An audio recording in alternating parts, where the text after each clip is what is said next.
Memulai ibadah ini saya ajak kita bersama-sama memuji Tuhan dari Kidung Jemaat 249. Kidung Jemaat 249 ayat 1, serikat persaudaraan berdirilah teguh, dan kata-kata selanjutnya. Dengan pengasihan. Mari kita berdoa. Saat ini kami datang ke hadapan hadirat-Mu ya Tuhan.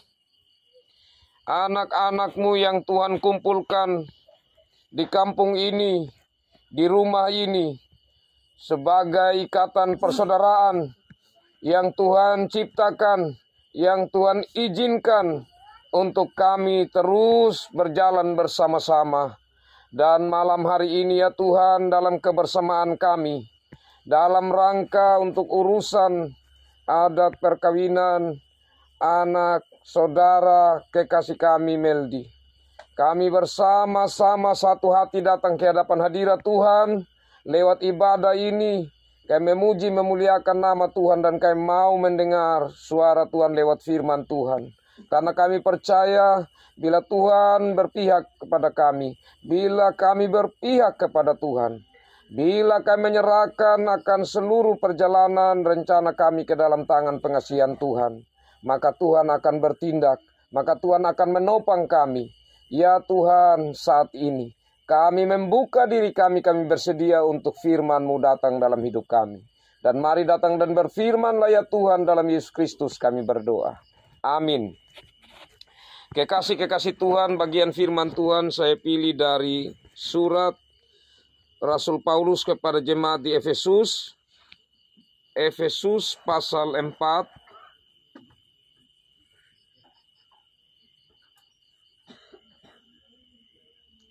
Ayat 1 sampai ayat 6. Efesus pasal 4 ayat 1 sampai ayat 6. Demikian bunyi firman Tuhan.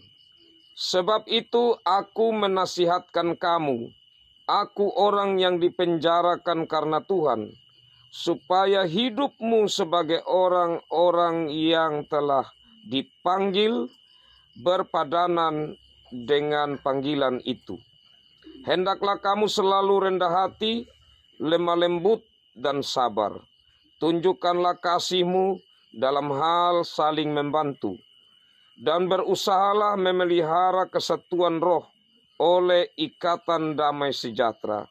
Satu tubuh dan satu roh, sebagaimana kamu telah dipanggil kepada satu pengharapan yang terkandung dalam panggilan-Mu.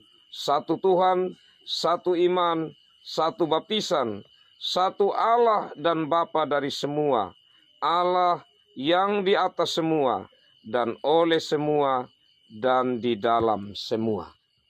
Demikian bagian sabda Tuhan yang akan kita renungkan bersama. Berbahagialah setiap orang, dan kiranya itu termasuk saya dan saudara yang selalu rindu akan firman Tuhan dalam hidup kita. Shalom. Shalom. Kekasih-kekasih Tuhan, jelas sekali di saat saya bacakan, kita dengar, kita ikuti bersama bahwa isi surat dari Rasul Paulus pada bagian yang kita ikuti tadi berbicara tentang kesatuan dalam kasih. Kesatuan dalam kasih, tentu kasih ini landasannya adalah kasih Kristus. Kekasih-kekasih Tuhan, kita bersyukur bersama karena saat ini lewat kasih Kristus kita dipertemukan. Karena kita percaya bahwa dalam kasih Kristus, maka di sana menjadi landasan dari kasih yang kita bangun sejak dahulu kala. Dari nenek moyang kita, hal bersama-sama menghadapi satu beban berat sama dipikul, ringan sama dijinjing. Kita akan bersama-sama berjalan dalam rencana, bersama-sama di dalamnya saling menopang. Dan tentu penghayatan itu dia lebih memiliki makna lagi di saat kita yang sudah percaya, sudah menjadi pengikut Kristus, melandasinya dengan kasih Kristus. Karena berbicara tentang kasih, ini berbicara pertama-tama tentang hal yang umum, karena dalam diri manusia sebagai gambar dan rupa Allah, Allah sudah menanamkan hal kasih itu dalam diri kita. Karena itulah kita akan temukan dalam agama manapun, bahkan orang yang tidak beragama sekalipun, pasti mereka punya kasih. Tapi kasih yang kita bangun dalam Kristus, dia harus memiliki satu ciri yang berbeda, atau ciri yang istimewa, atau yang menonjol dari sekedar kasih yang secara naluri, secara motivasi muncul dari dalam diri setiap manusia. Nah, kekasih-kekasih Tuhan, di sini Rasul Paulus mau mengajak kepada jemaat di Efesus untuk bagaimana mereka membangun kasih. Karena baginya kasih persaudaraan, kasih yang dibangun dalam kehidupan bersama akan lebih bernilai, akan lebih kuat di saat itu diikat dalam kasih Kristus. Dan ini merupakan satu panggilan. Jadi satu ajakan dari Tuhan yang terus harus dipegang, yang terus harus dijalani oleh setiap pengikut Kristus. Kenapa kekasih-kekasih Tuhan? Karena tentu di Efesus itu mulai mereka membangun kehidupan yang awalnya sudah bersatu, tapi kemudian mulai terpecah belah. Kenapa terpecah belah? Karena kasih yang ada dalam diri mereka, mereka tidak kuatkan dalam kasih Kristus. Yang kedua, kekasih-kekasih Tuhan, dalam cara membagi kasih, mereka lebih menggunakan cara manusiawi mereka. Karena itu Rasul Paulus kemudian menyampaikan supaya mereka dalam berbagi kasih itu rendah hati, lemah lembut, dan sabar. Dan ini tiga hal yang disampaikan adalah hal yang tidak mudah. Tidak mudah untuk bersikap rendah hati. Tidak mudah untuk bersikap lemah lembut. Tidak mudah untuk bersikap sabar. Memang tentu kekasih-kekasih Tuhan, ada saatnya kita merasa bahwa sulit untuk mengucapkan kata-kata yang lemah lembut. Sulit untuk bisa sabar. Tapi kita tentu telah belajar dalam kehidupan kita sebagai petani contohnya. Tentang hal sabar. Tentu untuk bagaimana apa yang kita usahakan sampai pada akhirnya kita panen, itu membutuhkan kesabaran.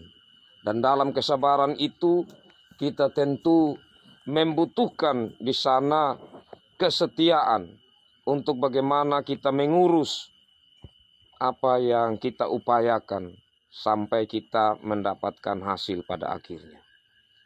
Selanjutnya di sini kekasih-kekasih Tuhan dikatakan juga supaya tunjukkanlah kasihmu dalam hal saling membantu. Ya. Karena kekasih-kekasih Tuhan tentu dalam perjalanan kehidupan jemaat di Efesus tidak berbeda dengan sekarang atau di sepanjang kehidupan manusia, di mana kebutuhan hidup dari waktu ke waktu semakin meningkat. Dan di dalam kebutuhan hidup yang semakin meningkat, maka di situ kita mulai berpikir bagaimana untuk mengatasi kebutuhan-kebutuhan kita. Nah, di saat kita mulai mengatasi kebutuhan-kebutuhan kita, ada saat-saat di mana yang kita tidak duga, yang kita tidak sempat pikirkan awalnya. Tiba-tiba kita harus menghadapinya. Maka di situ kita berpikir keras antara kita memenuhi apa yang menjadi kebutuhan kita dengan apa yang sedang kita hadapi di luar dari apa yang kita rencanakan.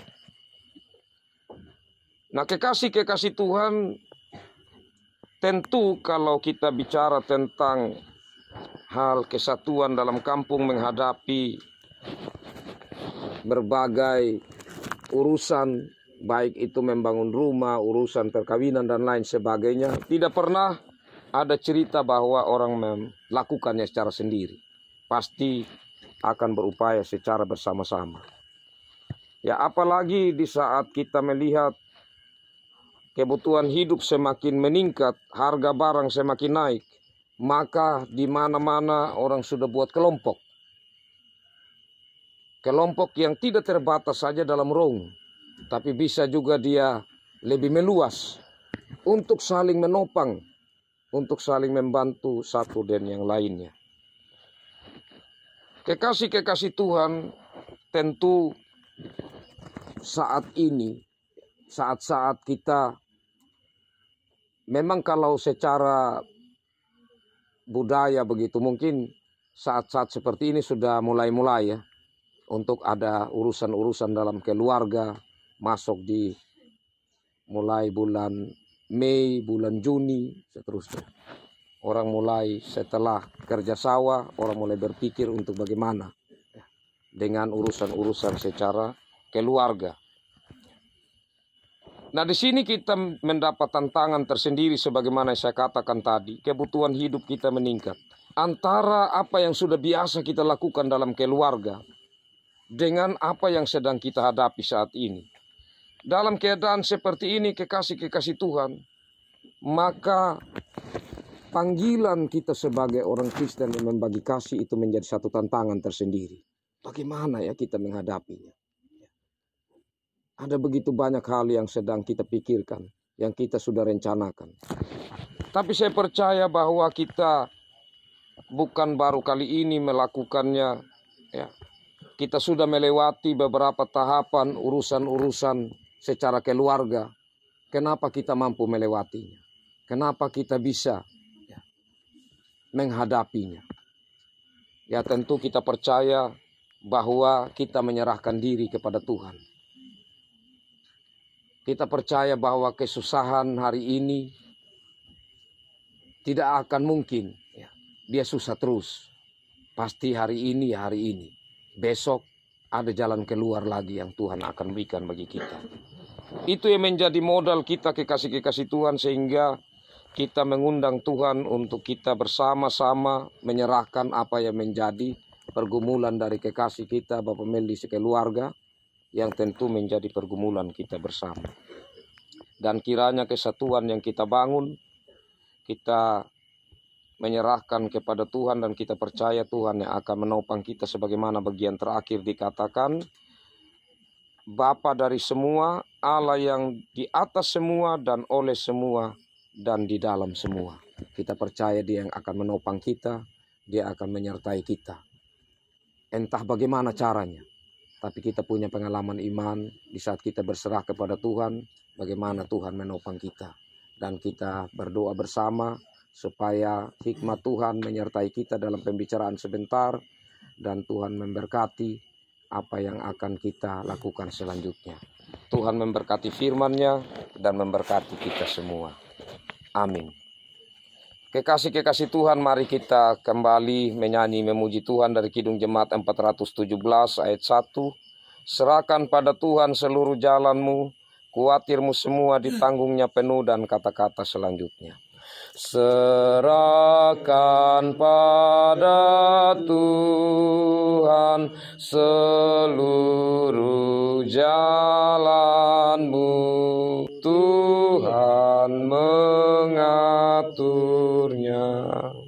Kita berdoa. Kembali kami datang ke hadapan hadirat-Mu ya Tuhan, kami bersyukur atas kesempatan yang Tuhan berikan kami bertemu, bahkan dalam pertemuan kami ini kami memberi kesempatan untuk kami bersekutu bersama, beribadah, menyanyi, memuji, memuliakan nama Tuhan dan mendengarkan sabda Tuhan. Ya Allah Bapa di sorga, Tuhan tahu kami ini terbatas, bahkan kami tidak mampu untuk melakukan maksud firman-Mu, menerapkannya dalam hidup kami jikalau Tuhan tidak menopang kami. Karena itu kami mohon Roh Kudus Tuhan yang menopang kami, memberi pengertian yang lebih dalam tentang maksud firman-Mu, memberi pengertian tentang kasih-Mu yang sudah Tuhan nyatakan dalam Yesus Kristus, yang sudah berkorban bagi kami, yang sudah bangkit memberi jaminan tidak saja hidup yang kekal, tetapi Allah dalam Yesus Kristus yang menang itu akan menjadikan kami sebagai pemenang di dalam menghadapi tantangan-tantangan hidup, di dalam kami melewati berbagai rencana-rencana hidup kami. Ya Allah Bapa di sorga, saat ini satu hati kami mendoakan untuk pertemuan malam ini. Tuhan memberkati pembicaraan yang akan dilakukan. Tuhan memberkati apa yang direncanakan. Biarlah semuanya itu boleh terjadi karena pertolongan Tuhan. Tuhan melihat keberadaan kami masing-masing. Karena itu ya Tuhan kami mohon, Tuhan buka jalan bagi kami untuk kami dalam kesatuan menopang, membantu satu dan yang lainnya. Khususnya untuk urusan Meldi. Ya Allah Bapa dalam kerajaan sorga, saat ini sebagai wujud ungkapan syukur keluarga dan harapan mereka, ada persembahan yang mereka berikan, mari Tuhan berkati. Menjadi berkat untuk syukur mereka, harapan mereka. Menjadi berkat bagi pekerjaan pelayanan Tuhan. Ya Allah Bapa dalam kerajaan sorga, kebersamaan kami sampai kami berpisah satu dan yang lainnya, kami taruh dalam pimpinan kasih sayang Tuhan. Ini doa kami ya Tuhan, ampuni segala pelanggaran kami. Dalam Yesus Kristus kami berdoa. Amin. Demikian ibadah kita. Tuhan Yesus memberkati. Shalom. Saya kembalikan Bapak Penatua Elius.